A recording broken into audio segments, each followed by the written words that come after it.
I woke up in a hospital bed, stitches tugging at my skin, phone buzzing with unread messages. In our family group chat, my sister's selfies from a backyard party filled the screen, everyone smiling, drinks in hand. I typed, "Need a ride home from the hospital?" expecting at least one offer. Her reply came in seconds. "Ask a stranger." My chest tightened, not from the surgery, but from a truth I'd ignored for years. If they could leave me here now, what else had they already done behind my back?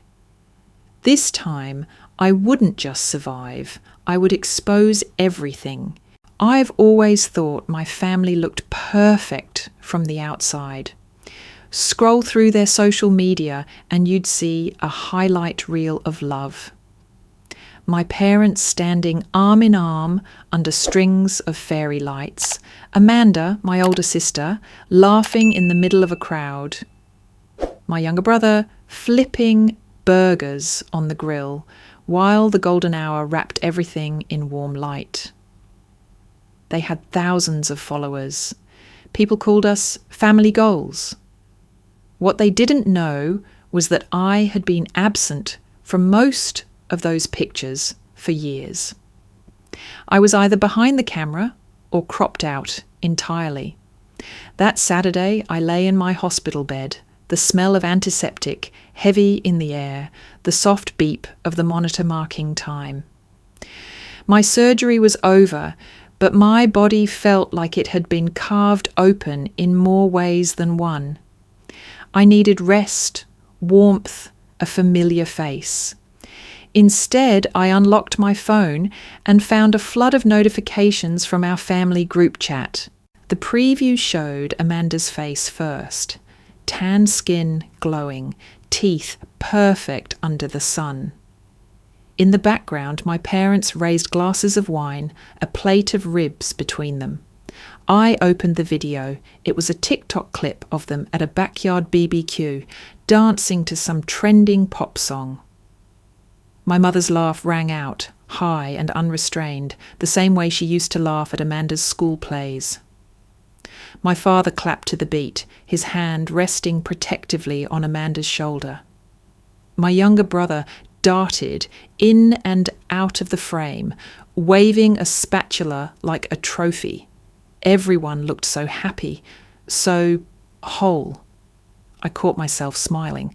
Even after everything, some stubborn part of me still wanted to believe that when things truly mattered, they'd be there. That whatever cracks existed between us could be ignored in the face of real need.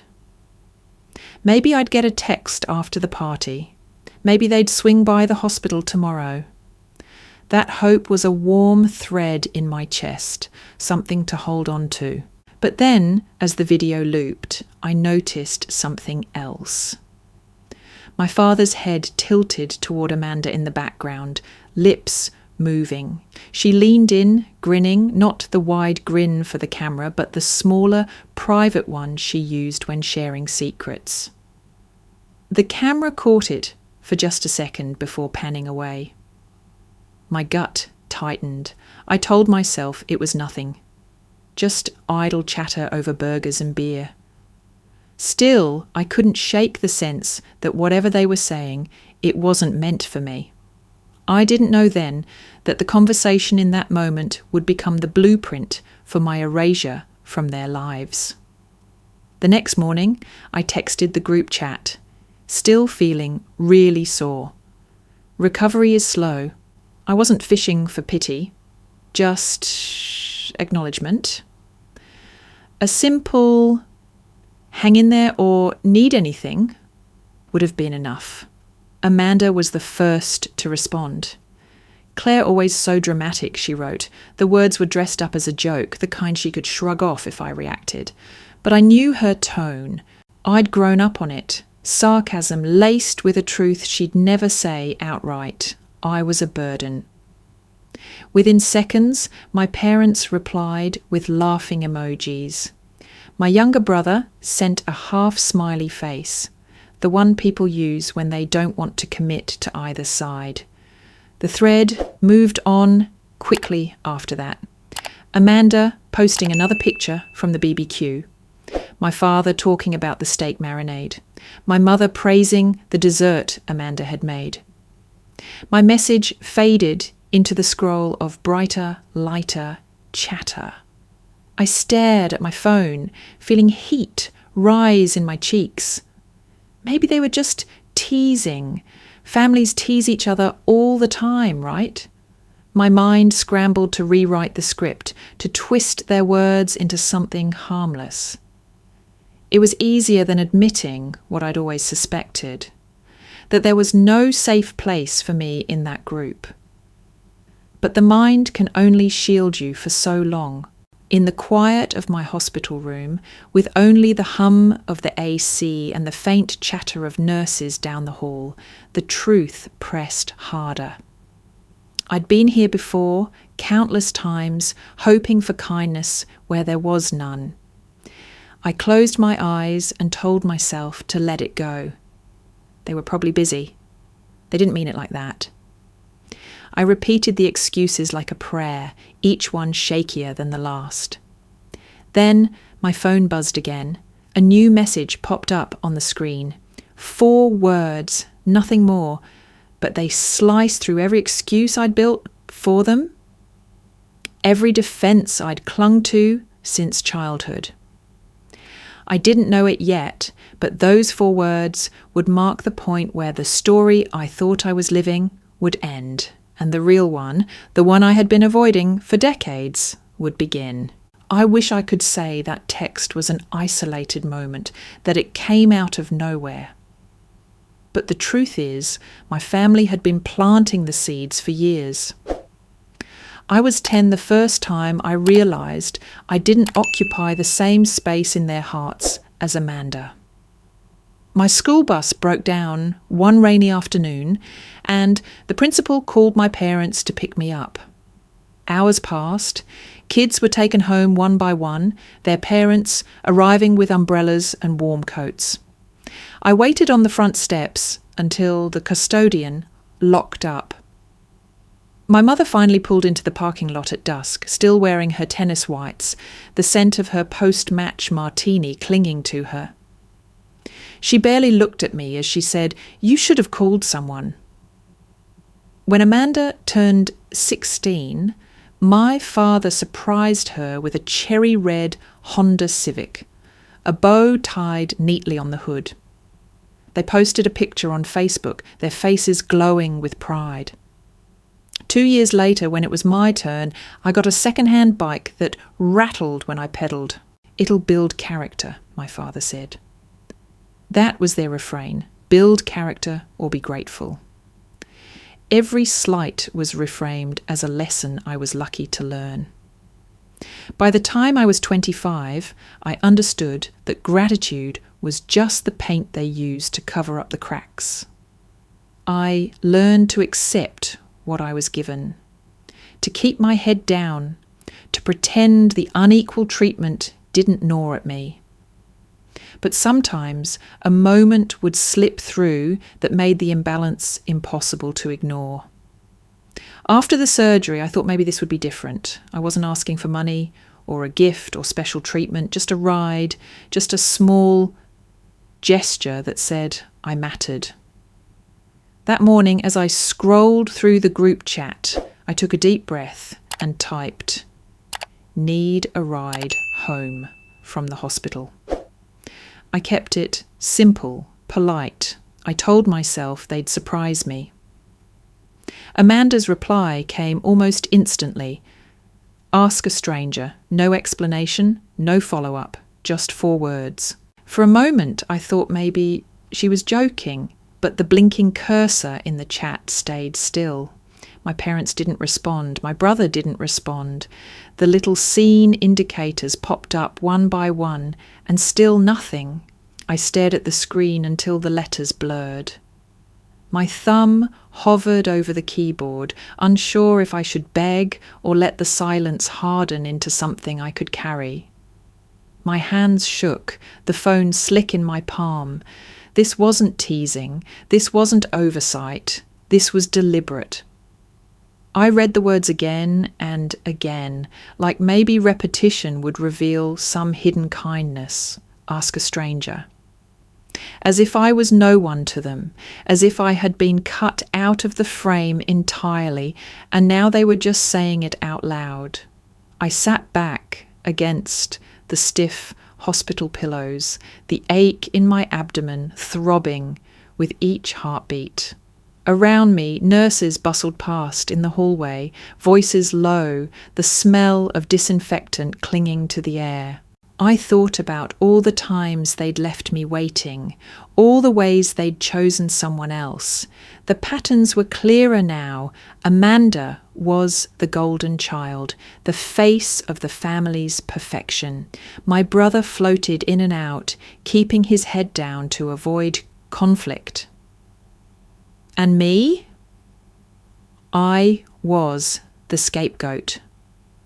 The reminder of everything they didn't want to see in themselves. They told me for years I was too sensitive, that I overreacted. But looking at that message, I realised it wasn't sensitivity, it was clarity. I wasn't imagining the neglect. It was right there, black letters on a glowing screen. I could feel something shifting inside me, a quiet click, like the last lock falling open on a door I hadn't dared to touch. I didn't know yet what I would do with this moment, whether it would break me or build me into something else entirely. But I knew this. I would not forget those words. Not today, not in a month, not in 10 years. They would be the thread I pulled when it was time to unravel the image they'd so carefully constructed. That night, the hospital room felt heavier than usual, as if the air itself had thickened around me. Sleep was impossible. Every time I closed my eyes, those 4 words flashed behind my eyelids. Ask a stranger. It was like they had branded me. My fingers itched for some way to release the pressure in my chest. Without thinking too much, I opened the TikTok app. I filmed a 15-second clip, just my hand, pale against the hospital blanket, the IV line running along my arm. A caption overlaid the video. When your own family refuses to pick you up from the hospital. I didn't name names, didn't point fingers. I let the implication hang there, raw and sharp. I posted it and tossed my phone aside, telling myself no one would notice.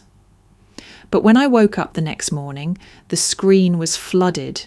Thousands of views, hundreds of comments, people stitching the video, sharing their own stories.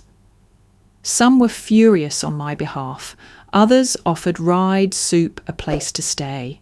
The support was overwhelming in a way I hadn't felt in years. Then came the direct message. The profile picture was just a blurry street sign. The username, a random string of letters and numbers. I know your sister. There's something you need to hear. I hesitated. Part of me wanted to ignore it, to stay in the bubble of strangers' kindness for a little longer. But curiosity is a slow poison. You think you can resist it, but it seeps in. I tapped the link they sent, a file download. I opened it. The first voice I heard was Amanda's. I knew it instantly. Low, measured, the same voice she used when charming my parents' friends. But there was no warmth in it now. She's not even that sick, Amanda said, a laugh curling around the edges. She just likes the attention. You know, Claire always needs to be the centre of some tragedy. In the background, another laugh, my father's, short, sharp, almost smug. I froze. The words didn't just sting, they gutted me. I pressed the phone to my ear, needing to be sure I'd heard right.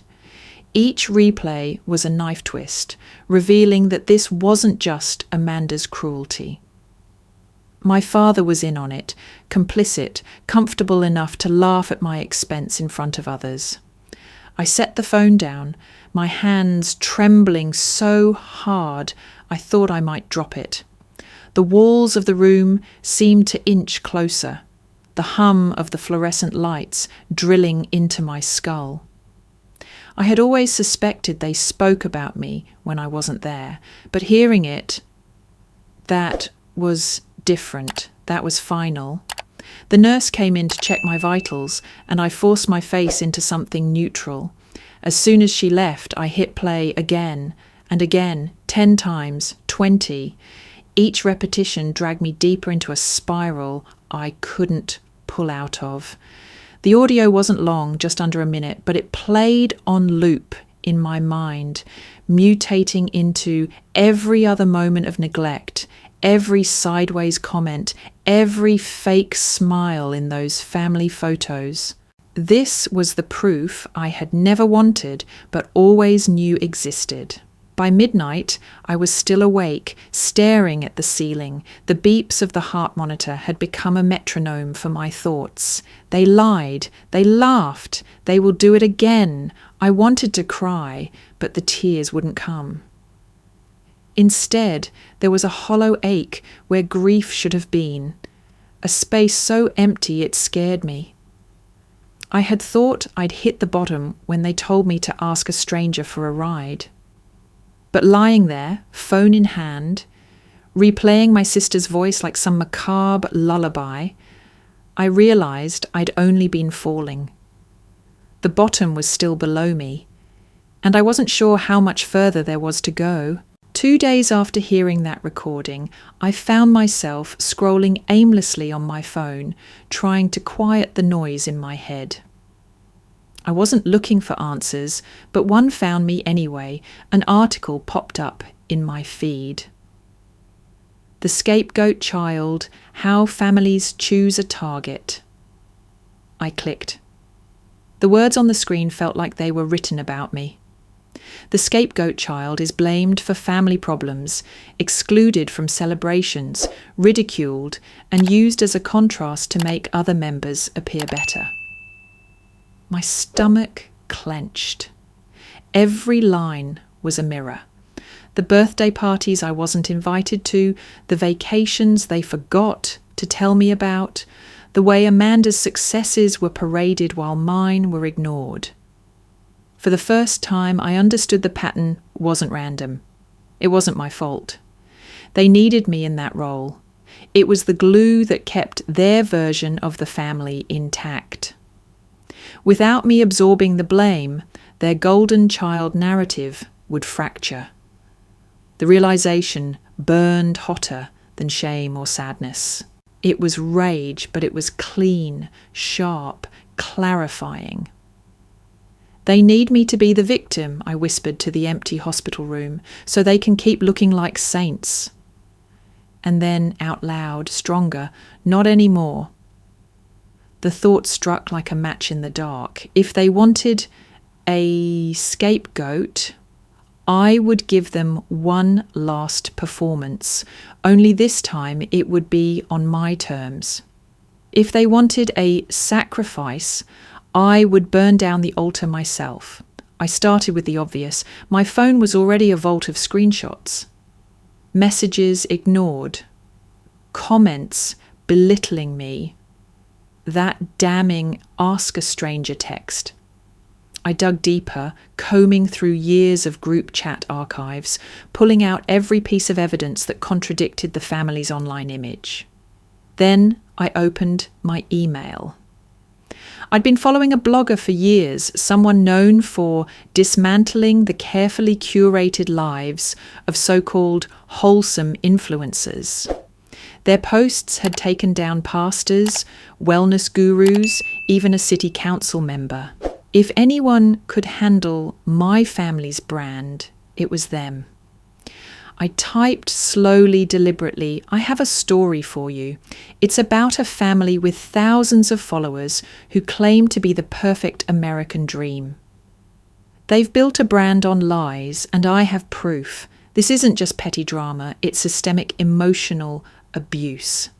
I can send you videos, audio, and screenshots, but if you post it, I want the truth to be undeniable. I want it to make the internet explode. I attach the files, every image of their smiling faces, at events I wasn't told about. Every be grateful message that followed blatant favoritism. The audio file of Amanda mocking my illness, my father laughing in the background.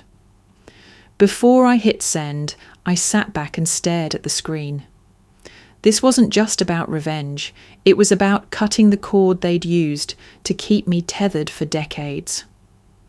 Once this was out there, I'd never be able to go back. Not that I wanted to. I pressed send. I didn't know how long it would take or what the fallout would look like, but I knew this. I wasn't aiming to hurt them in the same small, spiteful ways they'd hurt me. I was aiming to end the legacy they had spent years crafting, because their reputation was their altar. And I was about to watch it burn. The post went live on a Thursday morning. I knew because the blogger emailed me first. It's up. Brace yourself. My hands trembled as I clicked the link. The headline was brutal. Behind the perfect family brand, lies, neglect, and emotional abuse. The first image was a split screen. On one side, my family's Instagram post from that sunny backyard BBQ, Amanda in her sundress, my parents laughing, my younger brother at the grill. On the other side, the time-stamped screenshot of my hospital room message. Need a ride home from the hospital. Beneath it, Amanda's cold reply, ask a stranger. Scrolling down, the blogger laid it all out, my story, the patterns of exclusion, the photographs of family trips where my presence was erased. And finally, the audio clip, Amanda mocking my illness, my father's laugh sealing the betrayal. The post was detailed, meticulous, no sensationalism, just facts and receipts, and that made it hit harder. Within an hour, the comments section was a wildfire. People who had followed my family for years were tagging friends, expressing shock, rage, disgust. Strangers thanked me for speaking out, saying it gave them courage to cut ties with toxic relatives. Others promised to unfollow, to boycott anything connected to my family. By noon, the post had been shared over 50,000 times. Screenshots were circulating on Twitter, reaction videos popping up on TikTok. I saw my father's face freeze in mid-laugh in a dozen different stitches, always paired with captions like, "Not so wholesome now, huh?" Then came the news alerts. A clothing brand that had featured my family in their Summer Together campaign issued a statement cutting ties immediately. A meal kit company followed. The family's sponsorship income, already their primary source of wealth, was evaporating in real time. Somewhere in the middle of all this, I realised I hadn't eaten since breakfast. I made a cup of tea, sat on the couch and let the tidal wave roll over me. I thought maybe one of them would call to apologise, to try and salvage some piece of our connection. But the first call wasn't from them, it was from the police. A Detective Ramirez introduced himself, his tone steady but clipped. "Miss Allen, we'd like to ask you a few questions regarding a charitable foundation your family has operated for the past 7 years. We believe you may have information relevant to our investigation." The words hit me like a second punch. I knew about the foundation. It was one of my parents' pride points, their proof to the world that they were giving back. I'd always suspected it was more for optics than impact, but fraud, that was another level. I agreed to meet with them the following week. That night, my inbox lit up. Amanda's email was short, the sentences clipped. "You've made your point. Take the post down. We can fix this, but only if you stop now." I didn't reply. An hour later, a voice message from my mother. I pressed play. and the sound of her sobbing filled the room. Between gasps, she said I was destroying the family, that I didn't understand the consequences, that I would regret this. For years, those tears might have worked on me, but now I heard the performance in them, the same theatrics she'd used to make me doubt myself, to guilt me into silence. I turned off my phone and let the quiet settle. Over the next 2 days, the situation snowballed. The blogger posted an update. Law enforcement was investigating the charity for misappropriation of funds. Old collaborators of my parents started speaking out anonymously, sharing stories of broken promises, unpaid bills, and manipulative contracts. By Sunday, the family's accounts had gone private. Their once carefully curated brand had been reduced to a set of locked profiles, their follow account frozen like an abandoned clock. Then late that night, another message appeared on my phone. This one wasn't from Amanda or my parents or any of the relatives I'd already written off. It was from my younger brother. "We need to talk.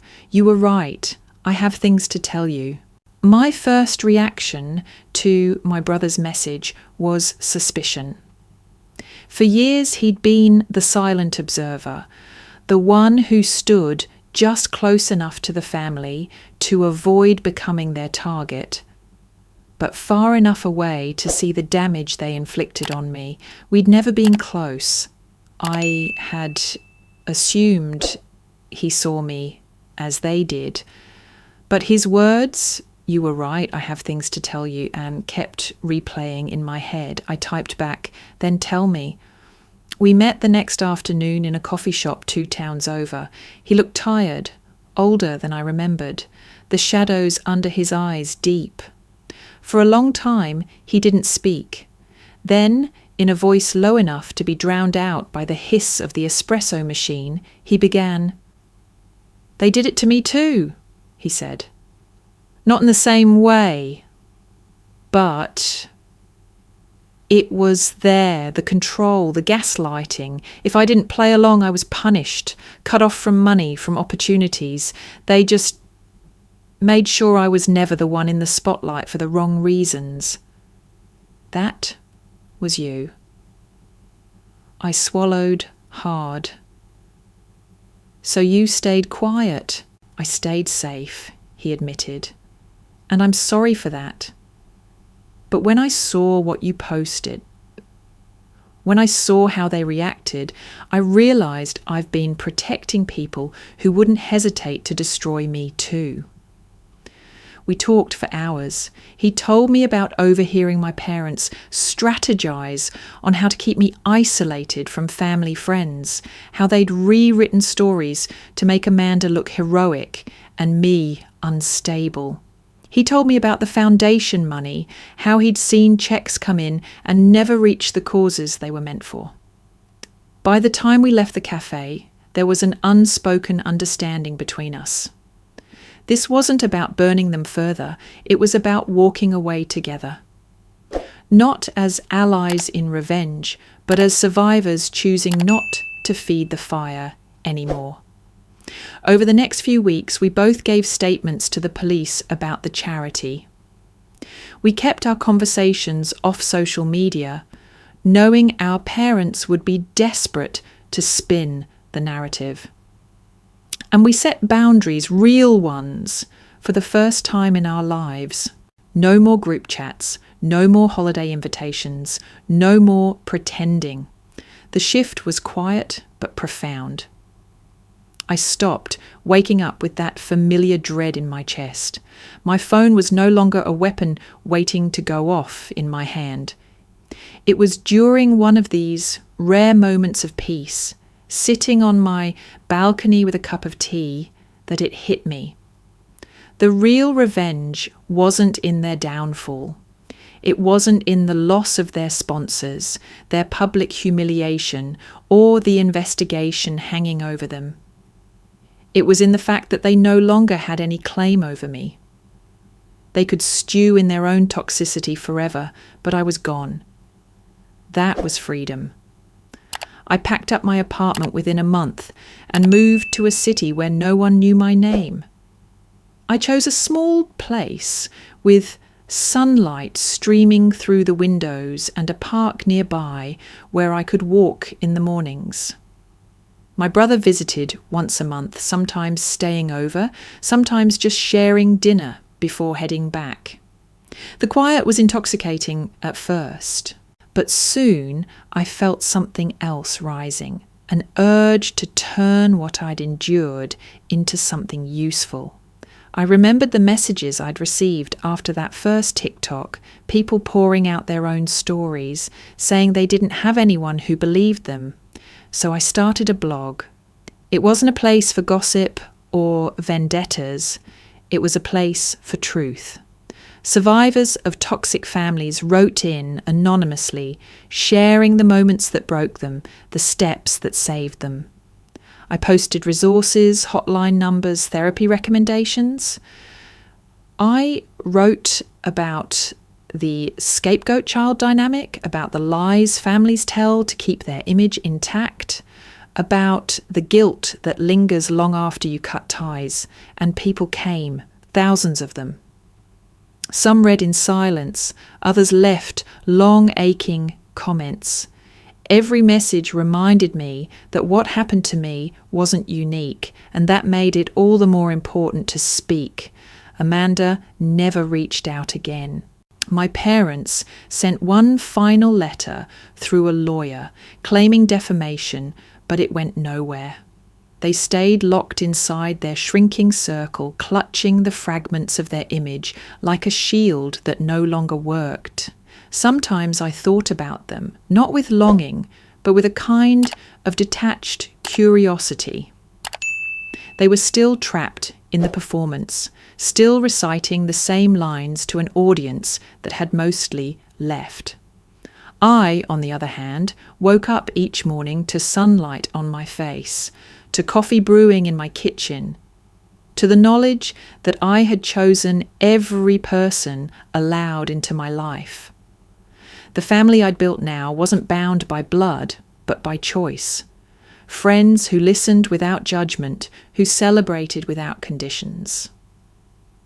People who saw me not as a role to fill, but as a person. In the end, that was the truth I'd been chasing all along. Not a perfect family, not their approval, just a place where I could breathe, and now I could.